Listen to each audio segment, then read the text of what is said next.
नमस्कार दोस्तों, स्वागत है एक बार फिर आपके अपने YouTube चैनल युवा स्टडी पर। मैं वरिष्ठ अध्यापक मुकेश कुमार जंगड़ आपका स्वागत करता हूं। तो इस वीडियो में मैं जो है आपके लिए लेकर आया हूं कलाम द्वारा जो ऑफलाइन टेस्ट सीरीज आपकी RPSC second grade GK paper 1 उसका जो है मेजर टेस्ट 3। और इस टेस्ट में जो है आपका पिछले कुछ माइनर टेस्ट थे 3-4 उनका जो है सिलेबस सम्मिलित है। तो ज्यादातर चीजें अपन पहले से जो है अच्छे से जान चुके हैं, लेकिन जो कुछ नया होगा उनको वापस एक्सप्लेन करेंगे। और सबसे जो पहला क्वेश्चन है आपका इस जो है क्लास का कि वित्त वर्ष 2025 की दूसरी तिमाही में कृषि क्षेत्र की वृद्धि दर कितनी रही है। तो अपन जो है इसका अपने चैनल पर 3 बार जो है लाइन को पढ़ चुके हैं। तो जो वित्त वर्ष 2025 की दूसरी तिमाही थी उसमें कृषि की जो वृद्धि दर है वो आपकी 3.5% रही थी। ठीक है, कितनी? 3.5%। अगला क्वेश्चन नंबर 2। वर्ष 2014-15 से 2022-23 तक भारत के कृषि क्षेत्र में किस उप क्षेत्र का CAGR सर्वाधिक रहा है? CAGR क्या होता है? Compound agriculture growth rate. सर्वाधिक किसकी रही है? तो ये मत्स्य की रही है। किसकी? मछली जो है, मछली पालन या मत्स्य पालन है उसकी रही है, ध्यान रखना। और सेकंड नंबर रहा है पशुपालन का। ठीक है, मत्स्य की जो रही है आपकी वो मैं बता देता हूं 13.67% इसकी ग्रोथ रेट रही है। और जो पशुपालन है इसकी 12.99%। ज्यादा दूर नहीं है, लेकिन सेकंड नंबर पर पशुपालन रहा है। किसमें? CAGR में। कब से कब तक? 2014-15 से 22-23 तक। अगला क्वेश्चन नंबर 3 नंबर क्वेश्चन बोल रहा है कि निम्नलिखित कथनों पर विचार करते हुए सही विकल्प का चयन कीजिए। ठीक है, सबसे पहले कि राष्ट्रीय सतत कृषि मिशन के एक घटक के रूप में पर ड्रॉप मोर क्रॉप पहल को लागू किया गया। तो यह बात बिल्कुल गलत है। गलत कैसे? ये आपका पर ड्रॉप मोर क्रॉप जो है ना आपकी, ये राष्ट्रीय सतत कृषि मिशन के अंतर्गत नहीं है, ये प्रधानमंत्री किसान सिंचाई योजना के अंतर्गत है। किसके अंतर्गत? प्रधानमंत्री किसान सिंचाई योजना के अंतर्गत। सिंचाई योजना के अंतर्गत पर ड्रॉप मोर क्रॉप मतलब जो है कम सिंचाई में ज्यादा क्रॉप यानी कि फसल। इसके अलावा 2 और जो है प्रधानमंत्री किसान सिंचाई योजना के जो एक तो ये हो गई, दूसरी जो है आपका इसके अंतर्गत है त्वरित सिंचाई लाभ कार्यक्रम। सिंचाई लाभ कार्यक्रम। और तीसरा जो आपका रहा है हर खेत को पानी। ये 3 मिशन जो है आपके प्रधानमंत्री किसान सिंचाई योजना के अंतर्गत संचालित है। फिर पर ड्रॉप मोर क्रॉप जो है उसके तहत छोटे व सीमांत कृषकों को लघु सिंचाई की स्थापना हेतु परियोजना लागत की 55% आर्थिक सहायता दी जाती है। तो यह भी गलत हो गया आपका। ठीक है, 55% दी जाती है किसको? सीमांत व लघु व छोटे किसानों को। ठीक है, और अन्य जो कृषक है, अन्य कृषक जो है आपके उनको दी जाती है 45। मतलब बड़े कृषक जो होते हैं उनको 45% और सीमांत व छोटे कृषक है उनको 55% की आर्थिक सहायता दी जाती है। तो दोनों के दोनों इसमें गलत है। तो उत्तर हो जाएगा आपका ऑप्शन नंबर 3, A व B दोनों सही नहीं है। Question number 4। ATE Chandra foundation अध्ययन में काम ली जा रही कौन सी तकनीक क्षेत्र विशिष्ट मृदा एवं जल संरक्षण उपायों की योजनाओं को बेहतर बनाने हेतु विकसित की गई है? जो आपकी ATE चंद्रा फाउंडेशन है वो 2 चीजें काम में ले रही है।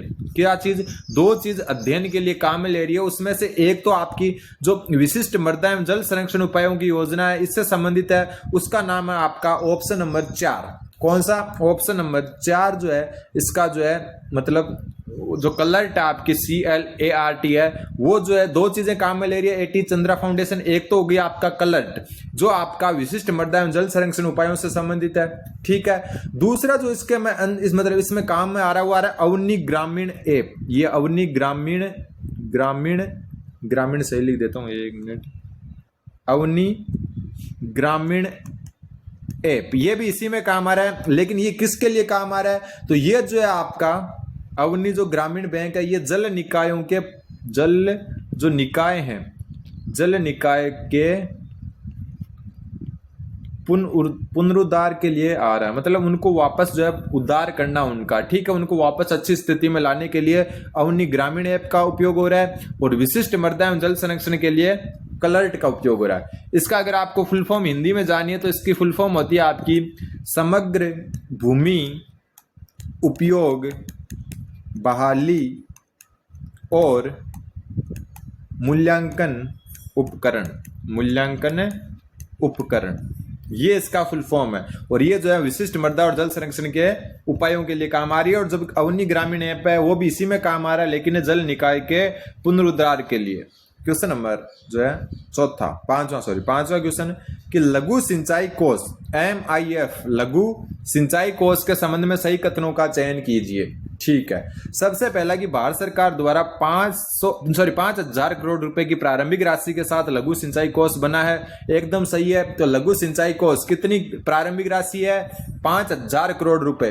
ठीक है, फिर लघु सिंचाई कोष नाबार्ड के साथ मिलकर बनाया गया, तो भारत सरकार ने नाबार्ड के साथ मिलकर इसका जो है मतलब निर्माण किया, तो पहले दूसरा सही है। तीसरा है राज्यों को नवीन परियोजनाओं पर MIF यानी कि लघु सिंचाई कोष के तहत प्राप्त ऋणों पर 2% ब्याज का अनुदान दिया जाता है, ना कि 4%, तो ये गलत हो गया। तो MIF के बारे में ध्यान रख लेना, राज्यों को नवीन परियोजनाओं पर MIF के तहत प्राप्त ऋणों पर 2% का ब्याज अनुदान दिया जाता है। 5,000 करोड़ इसकी प्रारंभिक पूंजी है और नाबार्ड द्वारा जो है ये बनाया गया है। क्वेश्चन नंबर जो इसमें जो है A और B सही है, C गलत है, उत्तर हो जाएगा option number 2। Question number 6 number question बोल रहा है आपका कि किस योजना के तहत किसान मान्यता प्राप्त गोदामों में संग्रहित कृषि व बागवानी वस्तुओं के लिए जारी किए गए ENWR के विरुद्ध ऋण प्राप्त कर सकते हैं। ये अपन पिछली क्लास में चर्चा कर चुके हैं। सबसे पहले हम बात करें जो है आपका ENWR होता है क्या? ये होता है आपका इलेक्ट्रॉनिक नेगोशिएबल वेयर हाउस क्या होते हैं? गोदाम होते हैं। रिसिप्ट मतलब रसीद हो गई, रिसिप्ट।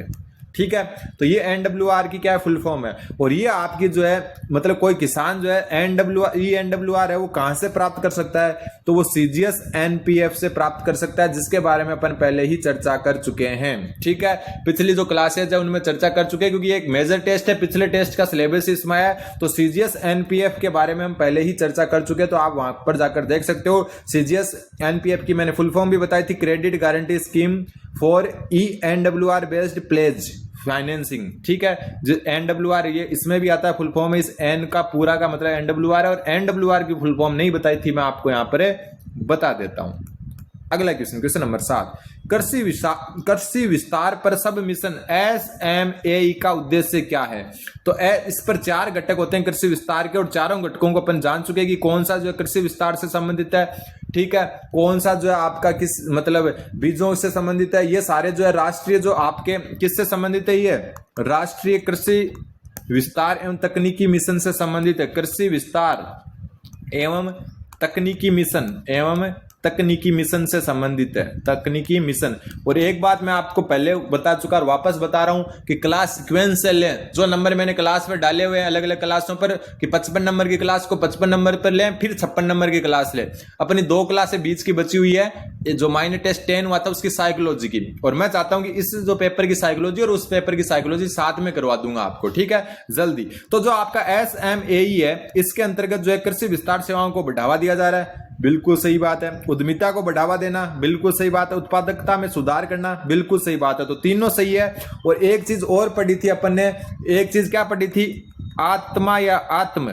और आत्म जो है ये क्या है? एक प्रकार का ऐप है, और ये एक एजेंसी है आत्म, जो भी इस SMAE के अंतर्गत बनी है। इसके बारे में पहले हम चर्चा कर चुके हैं, वापस मैं बता देता हूं। इसकी फुल फॉर्म है आपकी कृषि प्रौद्योगिकी। देखो लाइन से देखोगे ना तो आपके प्रॉब्लम नहीं आएगी। ठीक है, और आप सोचोगे यार यहाँ पर कम बताया अपने को, जबकि ये चीजें अपन पहले चर्चा कर चुके हैं। प्रबंधन एजेंसी। ठीक है, ये इसकी फुल फॉर्म है, अपन चर्चा कर चुके हैं। ए से एग्रीकल्चर, T से जो है प्रौद्योगिकी मतलब टेक्नोलॉजी, एम से मैनेजमेंट, और ए से एजेंसी। SMAE के अंतर्गत ये तीनों मिशन है, कृषि विस्तार सेवाओं को बढ़ाना, उद्यमिता को बढ़ाना और उत्पादकता में सुधार करना। क्वेश्चन नंबर 8 कृषि विपणन अवसंरचना उपयोजना। कृषि विपणन अवसंरचना उपयोजना कब प्रारंभ की गई? तो ये जो योजना आपकी 2014 में प्रारंभ की गई। तो कृषि विपणन अवसंरचना उपयोजना 2014। क्वेश्चन नंबर 9 भारत में न्यूनतम समर्थन मूल्य की सिफारिशें किसके द्वारा लागू की जाती है? तो भारत में न्यूनतम समर्थन मूल्य की सिफारिशें कृषि लागत एवं मूल्य आयोग द्वारा जो है लागू की जाती है।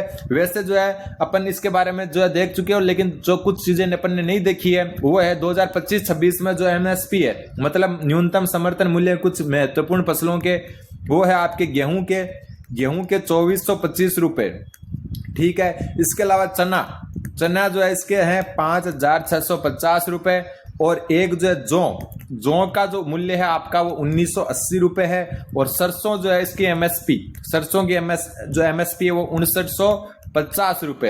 ये 2025-26 है, ये ध्यान रख लेना, 2025-26 के हिसाब से, ना कि पुरानी नहीं है ये, पिछले जो अब वित्त वर्ष है उसकी नहीं है, अभी वर्तमान जो वित्त वर्ष चल रहा है उसके हिसाब से। तो आपको डेटा में चेंजेस मिल सकते हैं अगर आप 24-25 की पढ़ोगे तो ये मैं इसलिए बता रहा हूं कि कई बार पूछ लेते हैं डायरेक्ट, तो कौन से की कितनी एमएसपी है आप ध्यान रखना। और कृषि लागत एवं मूल्य आयोग द्वारा ये लागू की जाती है। क्वेश्चन नंबर 10, डिजिटल कृषि मिशन 2024 डिजिटल कृषि मिशन 2024 के 3 प्रमुख स्तंभों में कौन सा सम्मिलित नहीं है? तो डिजिटल कृषि मिशन 2024 है, उसमें सम्मिलित है आपका एग्रीस्टेक, इसके बारे में डिटेल से जान चुके हैं, ठीक है। फिर बात करते हैं कृषि निर्णय सहायता प्रणाली, यह भी इसमें सम्मिलित है, ठीक है। व्यापक मृदा उर्वरकता प्रोफाइल मानचित्रण, यह भी शामिल, और तीनों को डिटेल से जान चुके हैं अपन। और उत्तर हो जाएगा इसका डीजी क्लेम पेमेंट मॉड्यूल, ये जो है आपका डिजिटल कृषि जो आपका मिशन 2024 है उसमें सम्मिलित नहीं है। बाकी एग्रीस्टेक, कृषि निर्णय प्रणाली, सहायता प्रणाली, व्यापक मृदा उर्वरकता और प्रोफाइल मानचित्रण, तीनों के तीनों शामिल हैं। क्वेश्चन नंबर 11 थोड़ा छोटा कर लेते हैं।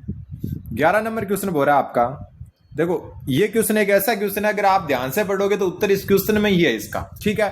परचेजिंग मैनेजर्स इंडेक्स के संबंध में निम्नलिखित कथनों पर विचार करते हुए ऐसे कथन की पहचान कीजिए जो सही नहीं है, ठीक है। बात हो रही है परचेजिंग मैनेजर्स इंडेक्स, थोड़ा सही से छपा हुआ नहीं है क्वेश्चन, ठीक है, देख लेना। अब देखो ये जो HSBC इंडिया का सर्विसेज परचेजिंग मैनेजर्स इंडेक्स यानी पीएमआई व्यापक रूप से उपयोग में लिए जाने वाले उच्च आवर्ती सूचकांक है, ठीक है। HSBC द्वारा जारी किया जाता है। इंडियन जो है सर्विसेज परचेजिंग मैनेजर्स इंडेक्स जो है व्यापक रूप से उपयोग में लिया जाने वाला उच्च आवर्ती सूचकांक है, बिल्कुल सही है। पीएमआई सेवा रिपोर्ट के अनुसार अगस्त 2021 से सेवा क्षेत्र लगातार 41 माह तक विस्तार के दायरे में रहा है, तो ये बात बिल्कुल सही है। इनको जो आप डायरेक्ट याद ही रख सकते हो। फिर वित्त वर्ष 2025 के पहले 5 महीने, और वित्त वर्ष स्टार्ट होता है अप्रैल से, यानी कि अप्रैल 2024 से वित्त वर्ष 2025 स्टार्ट हुआ था। तो वित्त वर्ष 2025 के पहले जो 5 महीने में ये सूचकांक 50 से नीचे रहा था। अब कहां पर इसका उत्तर मिलेगा अपने को सही नहीं बताना है, तो दिसंबर 2024 में ये सूचकांक 59.3 रहा था, तो यहां पर ये बात सही है तो ये गलत हो गई, ठीक है। ये सही है तो ये गलत हो गई, कारण कि 5 महीने मतलब अप्रैल से शुरू करें तो अप्रैल, मई, जून, जुलाई, अगस्त, ठीक है। कौन सा? अप्रैल, मई, जून, जुलाई, अगस्त, इन 5 महीनों का जो सूचकांक है वो आपका दिसंबर में जारी किया गया था, जो 59.3 था, मतलब 50 से ऊपर था, तो ये ऑटोमेटिक गलत हो गया। क्वेश्चन नंबर 12, निम्नलिखित कथनों पर विचार कीजिए और सही विकल्प का चयन कीजिए। वित्त वर्ष 2023 के दौरान परिवहन सेवाओं के कुल जीवीए में सड़क परिवहन का हिस्सा 78% था, बिल्कुल सही बात है। वित्त वर्ष 2023 के दौरान, ठीक है, वित्त वर्ष 2023 के दौरान परिवहन जो सेवाएं हैं उनके कुल जो जीवीए उनमें सड़क परिवहन का हिस्सा 78% था। फिर मतलब जितनी भी परिवहन सेवाएं उनमें सिर्फ सड़क परिवहन 78% था, बाकी रेल, वायु और जो जल परिवहन है वो अलग है, उनका जो है बचावत जो आपका 22% है वो है, बाकी सिर्फ सड़क परिवहन का 78% था। ये एकदम सही बात है। केंद्र सरकार द्वारा जारी वर्ष 2027 केंद्र सरकार द्वारा वर्ष 2027 नहीं 2029 होगा यहाँ पर तक सभी 4 लेन प्लस राष्ट्रीय राजमार्गों व हाई स्पीड कॉरिडोर पर बाधा मुक्त टोल लगने का लक्ष्य रखा गया है। बाधा मुक्त टोल का मतलब है आपका जो फास्ट टैग है वो कौन सा? फास्ट टैग, मतलब कोशिश की जा रही है कि आपको रुकना ही नहीं पड़े। अभी भी जो है ना 45, 15, 20 सेकंड रुकना पड़ता है, वो भी नहीं रुकना पड़े, ये कोशिश की जा रही है। किसके द्वारा? केंद्र सरकार के द्वारा। लक्ष्य कब तक का रखा गया? 2029 तक का। तो ये गलत हो गया, 27 दिया हुआ था इसमें, तो उत्तर जगह केवल एक सही है।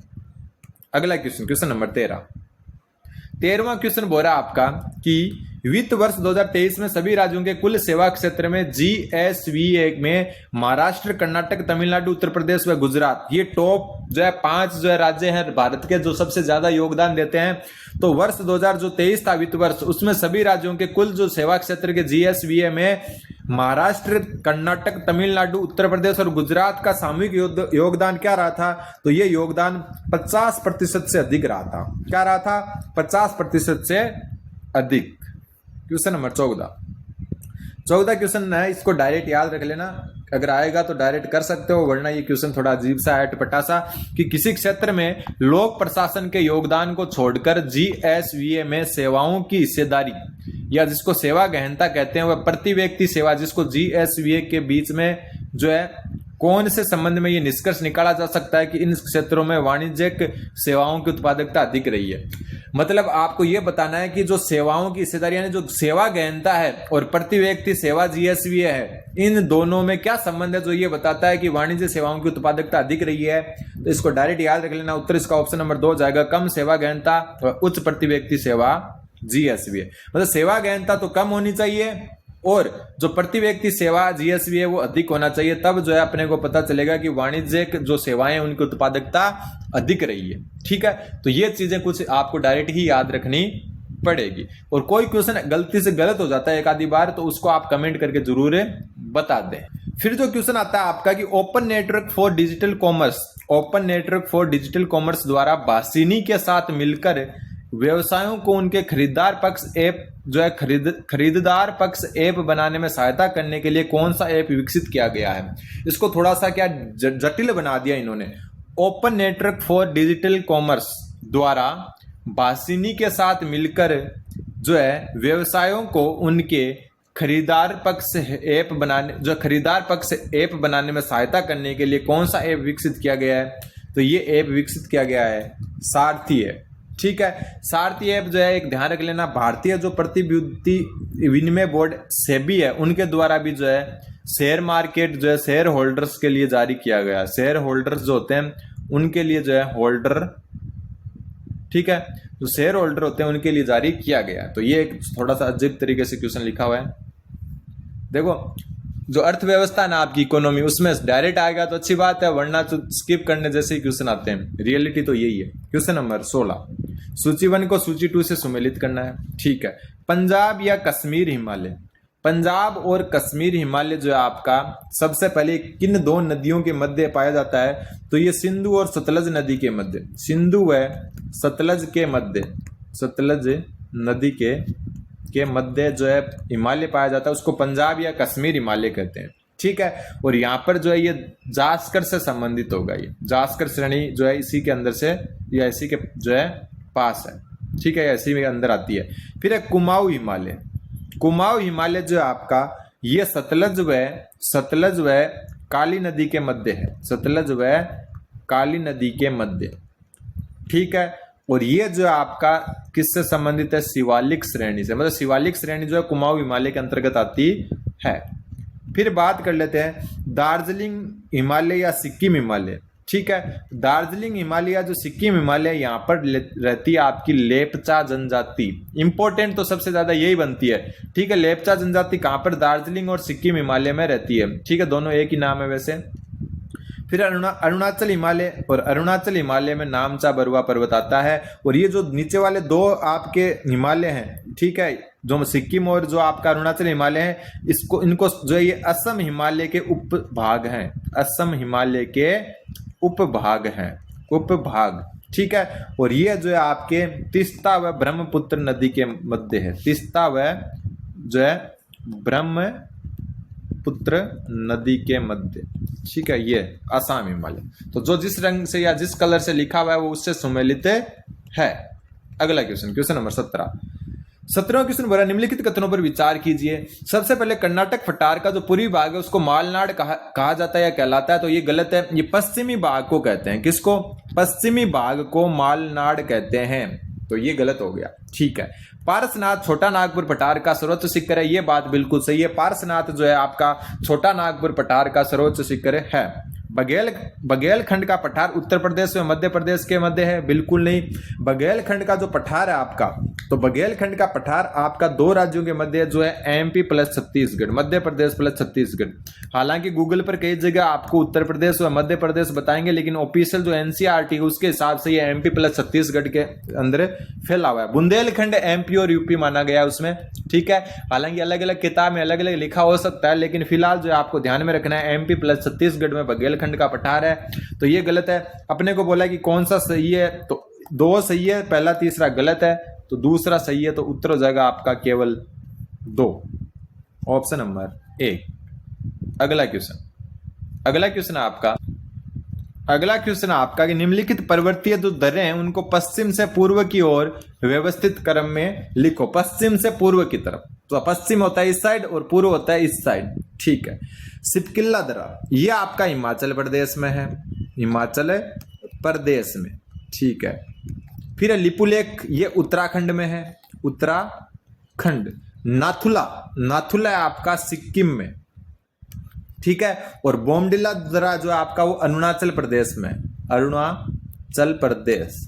तो अब जो है सबसे पूर्व जो है पश्चिम में हिमाचल प्रदेश है, फिर उत्तराखंड है, सिक्किम है, अरुणाचल प्रदेश है। पहला ही सही हो गया इसमें। ठीक है। तो ये आपको ध्यान में रखना होगा कौन सा दर्रा कहां पर है, और मैप आपको फिजिकल जो मैप है इंडिया का वो पता होना चाहिए, जिससे पता हो जाएगी हिमाचल प्रदेश सबसे पश्चिम है, फिर उत्तराखंड है, फिर सिक्किम है और फिर अरुणाचल प्रदेश सबसे पूर्व में है। तो पहला ही इसका उत्तर हो गया। फिर है भारत में जो काल वैसाखी वर्षा है वो सर्वाधिक घटित होने की अवधि कौन सी है। वैसे तो देखो काल वैसाखी इसका इसलिए नाम पड़ा क्योंकि ये जो है वैशाख के महीने में होती है। वैशाख का महीना आमतौर पर अप्रैल में आता है। ठीक है। अप्रैल लास्ट में या मई के स्टार्टिंग में, कई बार जो अप्रैल स्टार्टिंग में आ जाता है। लेकिन काल वैसाखी जो है पश्चिम बंगाल में होती है ज्यादातर। कहां पर होती है? पश्चिम बंगाल में प्लस आसाम में। ठीक है। ये बारिश होती है वैशाख के महीने में उसको कहते हैं। और इसकी वैसे अगर अंग्रेजी महीने के जो है हिसाब से अवधि माने तो इसकी मध्य मार्च से मध्य अप्रैल माना जाता है। हालांकि वैशाख के महीने के कारण इसका नाम ये पड़ा था, लेकिन जो है मध्य मार्च से मध्य अप्रैल इसकी अवधि मानी जाती है। क्वेश्चन नंबर 20, निम्नलिखित कथनों पर विचार कीजिए। ठीक है। कौन सा सत्य है वो बताते हैं। तमिलनाडु का तट वर्षा ऋतु में शुष्क रहता है। बिल्कुल सही बात है। तमिलनाडु जो है उसका जो तट है वो वर्षा जो आपकी ऋतु है उसमें शुष्क रहता है। कारण जो है आपका कि तमिलनाडु तट बंगाल की खाड़ी की मानसून जो पौना है उनके समांतर पड़ता है। तो बंगाल की खाड़ी की जो पौने आपकी बंगाल की खाड़ी की जो पौने हैं उनके क्या पड़ता है, ये समांतर पड़ता है। बिल्कुल सही बात है। एक मिनट, ऊपर वाला क्वेश्चन, हाँ ऊपर वाला तो हो गया अपना। ठीक है। तो ये क्या आता है, तमिलनाडु का जो तट है वर्षा ऋतु में शुष्क रहता है। बिल्कुल सही है। कारण क्या है कि तमिलनाडु तट बंगाल की खाड़ी की मानसून जो पौने उनके समांतर पड़ता है। जैसे ये जो अपना भारत का मैप है, ठीक है, यहां पर ये तमिलनाडु है। ठीक है। यहां जो बंगाल की खाड़ी से जो आएगी मतलब मानसूनी पौने बंगाल की खाड़ी से, उनके क्या पड़ता है, ये समांतर पड़ता है। ठीक है। फिर है तमिलनाडु दक्षिण पश्चिमी मानसून की अरब सागर की शाखा के वृष्टि छाया क्षेत्र में आता है। और इधर ये जो अरब सागर से आती है मतलब मानसूनी पवनें, उनके वृष्टि छाया क्षेत्र में ये रहता है। वृष्टि छाया क्षेत्र का मतलब है कोई अवरोध आ जाता है, तो इसके कारण जो है तमिलनाडु वर्षा ऋतु में शुष्क रहता है। पिछली क्लास अगर आपने देखी होगी तो ये क्वेश्चन आप कर लेते। कारण कि पिछली क्लास में मैंने बताया था कि शीत ऋतु में यहां पर बारिश होती है। शीत ऋतु में बारिश होती है। जो आपका लौटता हुआ मानसून है, कौन सा मानसून, उत्तर पूर्वी मानसून जो है ना, उत्तर पूर्वी मानसून से यहाँ वर्षा होती है। मानसून बारिश करता है, यहाँ पर मानसून से वर्षा प्राप्त करता है। एक चीज अपन ने पढ़ी थी कि सर्दियों में बाढ़ आती है, यहाँ पर सर्दियों में बाढ़ इसी जो है राज्य में आती है। तो यहाँ तीनों के तीनों से ये तो उत्तर हो जाएगा आपका ऑप्शन नंबर 3, 1, 2 व 3 सत्य है। अगला क्वेश्चन नंबर 21, थोड़ा छोटा कर लेते हैं। 21 नंबर क्वेश्चन बोल रहा है निम्नलिखित में से कौन सा मानसून तंत्र के बारे में सही नहीं है। ठीक है। सबसे पहले पूर्वी जेट, देखो ये भी एकदम कॉमन क्वेश्चन है, दिखने में हेवी लग रहा होगा लेकिन एकदम आराम से कर सकते हो आप। पूर्वी जेट स्ट्रीम भारतीय मानसून तंत्र को बहुत प्रभावित करती है। बिल्कुल, जेट स्ट्रीम की जो पूर्वी शाखा है वो भारतीय मानसून को प्रभावित करती है। बिल्कुल सही बात है। अल निनो की धारा जो कि मानसून तंत्र को प्रभावित करती है। बिल्कुल, अल निनो भारतीय मानसून को नकारात्मक रूप से प्रभावित करती है। ये चर्चा भी अपन कर चुके हैं। और जो भी स्टूडेंट जो है डायरेक्ट क्लास देख रहा है, मैं बता दूं कि सीक्वेंस से देखें। ठीक है। और जो लाल नीना होती है आपकी, ला नीना, वो क्या करती है, सकारात्मक प्रभाव करती है भारतीय मानसून पर, सकारात्मक। ठीक है। तो अल निनो की धारा जो कि मानसून तंत्र को प्रभावित करती है, प्रशांत महासागर के दक्षिण पूर्वी भाग में मई जून में प्रकट होती है। तो आपको पता है अल निनो जिसको इस्सू का शिशु कहा जाता है, इस्सू का शिशु मतलब ये दिसंबर में होती है। कहां पर, दिसंबर में जो ये प्रकट होती है। तो ये गलत हो गया और ये सही हो जाएगा आपका। ठीक है। इस्सू का शिशु इसीलिए इसका नाम पड़ा है क्योंकि दिसंबर के जो 25 दिसंबर के आसपास जो है एक्टिव होती है। तो ये गलत हो गया। फिर है पी कोटेश्वरम ने मानसून हवाओं के तंत्र और ऊपरी वायु संचरण में संबंध स्थापित किया था। बिल्कुल सही बात है। मानसून तंत्र को समझाने वाला वायु राशि सिद्धांत, जिसको ITCZ जोन का जो अपन विस्थापन कहते हैं, उस पर आधारित है। बिल्कुल सही बात है। तो ये सारे सही है, दूसरा गलत है। क्वेश्चन नंबर 22वां क्वेश्चन बोल रहा है आपका कि निम्नलिखित नदी और जो आपका उद्गम स्थल है उसमें से असुमेलित युग्म बताओ। यमुना बंदरपुंज श्रेणी से निकलती है, बिल्कुल। सोन नदी अमरकंटक की पहाड़ियों से निकलती है, बिल्कुल। लेकिन पेनार नदी बैतूल के पठार से नहीं निकलती है। पेनार नदी जो आपकी कर्नाटक राज्य में, और कर्नाटक राज्य में जो है ये नंदीदुर्ग पर्वतमाला से निकलती है। नंदीदुर्ग पर्वतमाला से निकलती है, ठीक है। ब्रह्मपुत्र चेमायुंगडुंग हिमनद से निकलती है, ध्यान रखना। तो उत्तर हो जाएगा आपका ऑप्शन नंबर 3। क्वेश्चन नंबर 23, ये भी अच्छा क्वेश्चन है। प्रायद्वीपीय प्रवाह तंत्र के संबंध में सत्य कथन कौन सा नहीं है? ये नदियां अनुवर्ती तथा पुनर्युनित अपवाह प्रणाली वाली हैं, तो ये बात भी बिल्कुल सही है, ठीक है। ये नदियां जो है आपकी अनुवर्ती और पुनर्युनित, ये क्या होते हैं मैं आपको बता देता हूं। इसमें जो आपका अनुवर्ती का मतलब होता है कि ढलान की तरफ बहना, मतलब नदियां जो एक फिक्स ढलान की तरफ बहती है। और पुनर्युनित का मतलब होता है जो नदियां जो है ज्यादातर सेम पैटर्न को फॉलो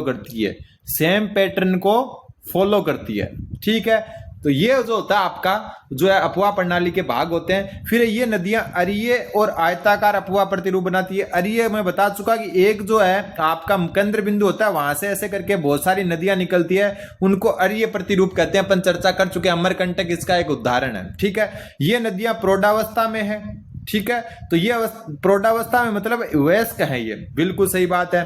फिर है ये नदी तंत्र हिमालय नदी तंत्र की तुलना में नवीन है, तो ये गलत हो जाएगा, क्योंकि ये जो नदी तंत्र है वो हिमालय से नवीन नहीं है। सबसे ज्यादा जो नवीन नदियां हैं वो हिमालय, क्योंकि मैं एक जो अपनी क्लास थी उसमें बात कर चुका था आपको कि हिमालय अपनी युवावस्था में है, मतलब हिमालय जो है वो नवीन संरचना है, जबकि भारत का सबसे पुराना जो है प्रायद्वीपीय पठार सबसे पुराना ही है।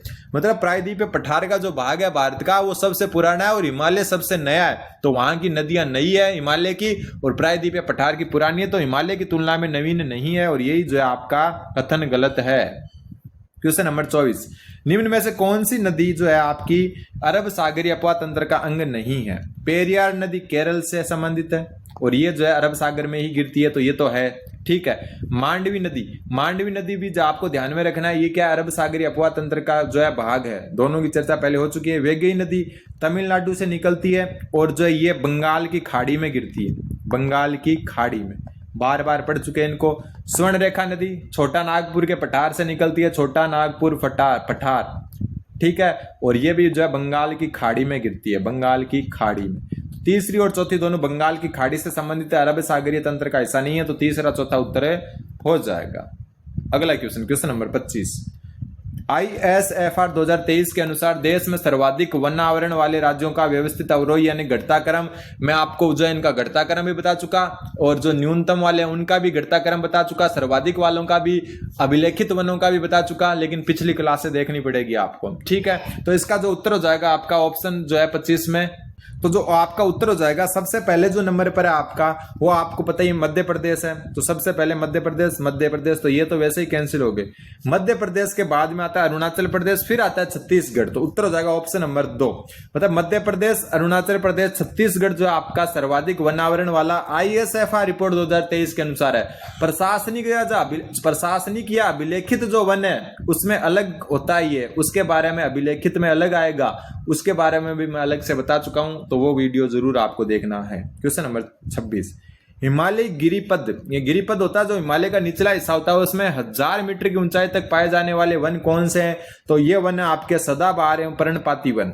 कोणधारी वन है, ये 1500 से 3000 मीटर की ऊंचाई पर पाए जाते हैं, ठीक है। और अल्पाइन वन की बात अपन कर चुके, ये पूर्वोत्तर जो है हिमालय में पाए जाते हैं, पूर्वोत्तर हिमालय में पाए जाते हैं, इसकी चर्चा अपने पहले कर चुके हैं। क्वेश्चन नंबर 27, शुष्क मानसूनी वन के संदर्भ में असत्य कथन बताओ, ठीक है। ये वन 70 से 100 सेंटीमीटर जो है वर्षा वाले क्षेत्र में पाए जाते हैं, बिल्कुल सही है। उत्तर भारत में ये वन पार्क नुमा भूदर से बनाते हैं, ये इंपॉर्टेंट बनता है और सही बात है। जो आपके शुष्क मानसूनी वन है वो उत्तर भारत में पार्क नुमा भूदर से बनाते हैं। इन वनों में महुआ, खेर, पलास आदि वृक्ष पाए जाते हैं और ये जो आपके शुष्क मानसूनी वन है ये उत्तर भारत में ही पाए जाते हैं, ज्यादातर उत्तर भारत में। ठीक है, फिर इन वनों को सोलास या सोला के नाम से भी जाना जाता है। तो ये दक्षिण भारत के जो है ना, दक्षिण भारत के सदाबहार वन होते हैं ना, सदाबहार वन, उनको जो है सोलास या जो है सोलावन कहते हैं। तो ये क्या हो गया, असत्य हो गया, बाकी 3 सत्य हैं। क्वेश्चन नंबर 28वां क्वेश्चन बोल रहा है ISFR 2023 यानी इंडियन जो आपकी फॉरेस्ट रिपोर्ट है उसके 2023 के अनुसार देश के कुल भौगोलिक क्षेत्र के कितने भूभाग पर वन क्षेत्र विस्तृत है। तो ये आ जाएगा आपका 23.59% भूभाग पर जो है वन क्षेत्र पाया जाता है ISFR रिपोर्ट 2023 के अनुसार। क्वेश्चन नंबर 29वां क्वेश्चन बोल रहा है आपका, ये क्वेश्चन मैंने एक अलग क्लास ली थी, डिटेल क्लास विस्तृत, पिछला इससे जस्ट पिछला वीडियो है उसमें बात कर चुके हैं कि वर्ष 2030 तक भारत में पवन ऊर्जा उत्पादन का राष्ट्रीय लक्ष्य निर्धारित कितना किया गया है। तो 2030 तक जो है भारत 140 गीगावाट जो है पवन ऊर्जा का लक्ष्य निर्धारित करके चल रहा है। क्वेश्चन नंबर 30, निम्नलिखित में से जो है कोयला क्षेत्र और स्थिति में से असुमेलित युग्म बताओ। तो ऊर्जा संसाधन में ये भी अपन कर चुके, रानीगंज कोयला क्षेत्र जो आपका पश्चिम बंगाल में है, नवेली जो है वो तमिलनाडु में है। ठीक है, जो संगरेनी है वो उड़ीसा में नहीं है, ये तेलंगाना में है। कहां पर है, तेलंगाना में। और ये ऊर्जा संसाधन की क्लास अगर आपको देखनी है तो चैनल का जो है उसका लोगो नीचे दिख रहा होगा, उस पर क्लिक करके और इससे जस्ट पिछला वीडियो आप देख सकते हैं। तो ये सुमेलित है। चांदा वर्धा, नवर्दा से नाम आ गया महाराष्ट्र, राजस्थान सेवा संघ की स्थापना वर्धा महाराष्ट्र में हुई थी ना, वही है ये। क्वेश्चन नंबर 31, दिसंबर 2024 तक भारत में शीर्ष सौर ऊर्जा उत्पादन वाले राज्यों के उपयुक्त समुच्चय की पहचान कीजिए। तो सौर ऊर्जा में आपको पता ही राजस्थान नंबर 1 है, तो राजस्थान इसमें ही नंबर 1 है, बाकी किसी में नंबर 1 दिख ही नहीं रहा। तो उत्तर हो जाएगा ऑप्शन नंबर 1 राजस्थान व गुजरात दिसंबर 2023 तक जो है दिसंबर 2024 तक शीर्ष सौर उत्पादक राज्य हैं। क्वेश्चन नंबर 32, निम्नलिखित में से असुमेलित ऊर्जा और ऊर्जा इकाई और अवस्थिति में असुमेलित युग्म की पहचान करो। ये भी मैं करवा चुका उस क्लास में। शक्ति स्थल सौर पार्क पावागढ़ कर्नाटक में है, बिल्कुल सही बात है। और जो है ये सेकंड लार्जेस्ट जो है ये इंडिया का या वर्ल्ड का। और प्रथम कौन सा है, बड़ला सोलर पार्क जोधपुर वाला, बड़ला प्रथम है, बड़ला प्रथम। और ये जो है दूसरा। फिर एक केगा नाभिकीय ऊर्जा के अंदर ये कर्नाटक में है, बिल्कुल सही बात है। तातापानी भूतापीय ऊर्जा संयंत्र छत्तीसगढ़ में, ठीक है। लेकिन जो विंझिंगम ज्वारीय विद्युत संयंत्र है ये आपका तेलंगाना, सॉरी कहां पर है आपका ये, हाँ तेलंगाना में। ये कहां पर, सॉरी तेलंगाना में नहीं, केरल में, तेलंगाना में नहीं, केरल में। ये भी मैं पढ़ा चुका वैसे, ठीक है। ये क्या है, कहां पर है आपका, केरल में। तो उत्तर हो जाएगा ऑप्शन नंबर 4 विंग जो है विंझिंगम ज्वारीय ऊर्जा संयंत्र केरल में और केरल के तिरुवनंतपुरम में। और आज का लास्ट क्वेश्चन, इधर सूची 1 में जो है उच्चावच दिए हुए, इधर संबंधित महासागर, टेलीग्राफ पटार। और टेलीग्राफ जो पटार है आपका वो उत्तरी अटलांटिक जो है महासागर में है, ध्यान रख लेना, कई बार ये क्वेश्चन आ चुका है। फिर है कोरल सागर आपका दक्षिणी प्रशांत महासागर में है, ध्यान रखना। फिर बात आती है दक्षिण सैंडविच खाई, ये भी क्वेश्चन आ सकता है। सैंडविच खाई जो आपकी वो कहां पाई जाती है, तो ये दक्षिण अटलांटिक महासागर में पाई जाती है। और फिर बच गया मेडागास्कर, और मेडागास्कर जो है आपका द्वीप है वो हिंद महासागर में। तो जो जिस कलर से लिखा हुआ है उस कलर से जो है सुमेलित है। टेलीग्राफिक पठार जो है आपका उत्तरी अटलांटिक में, कोरल सागर जो है दक्षिण प्रशांत में, सैंडविच खाई दक्षिण अटलांटिक में, और मेडागास्कर हिंद महासागर में। तो ये अपने इंपॉर्टेंट 33 क्वेश्चन थे। अगले 33 क्वेश्चन अगली क्लास में देखेंगे और 3 क्लास या 4 क्लास में जो इस पूरी टेस्ट को कंप्लीट करके साइकोलॉजी स्टार्ट करेंगे अपन। तो धन्यवाद, बने रहे जीवा स्टडी के साथ।